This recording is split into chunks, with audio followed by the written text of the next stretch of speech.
ہم کریں گے ہر مظلوم کی حمایت۔ السلام علیکم، میں ہوں حرین فاطمہ اور آپ دیکھ رہے ہیں حمایتی نیوز HD چینل۔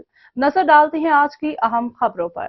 سانگڑ کے دیہی علاقوں میں طلباء و طالبات کی مشکلات کو مد نظر رکھتے ہوئے سلیہری نیٹ ورک سروس کی جانب سے پہلے مرحلے میں چک نمبر 9، 10، 8 چک میں تیز ترین نیٹ ورک کی سروس بحال کر دی، جس کا افتتاح نیشنل پریس کلب کے صدر غلام مصطفیٰ ترین پیپلز پارٹی کے رہنما عزیز الرحمان بھٹی نے کیا۔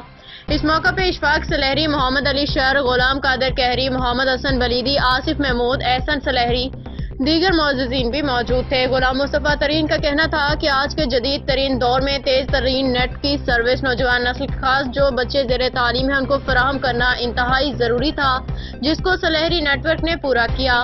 مزید گاؤں دیہات تک اس کا دائرہ وسیع کیا جائے تاکہ سب بچے اس سہولت سے فائدہ حاصل کر سکیں۔ انہوں نے صارفین کو بہتر اور بارایت سروس فراہم کرنے کا بھی ارادہ ظاہر کیا۔ اس موقع پہ اشفاق سلیہری، عزیز الرحمان بھٹی، محمد علی شر، محمد حسن بلیدی نے بھی اپنے خیالات کا اظہار کیا، بہتر سے بہترین سروس فراہم کرنے کی خواہش کا اظہار کیا۔ احسن سلیہری نے یقین دلایا کہ بہت جلد ہیڈ جمراؤ تک دونوں اطراف کے گاؤں دیہات اور چوکوں میں سروسز بحال کی جائیں گی۔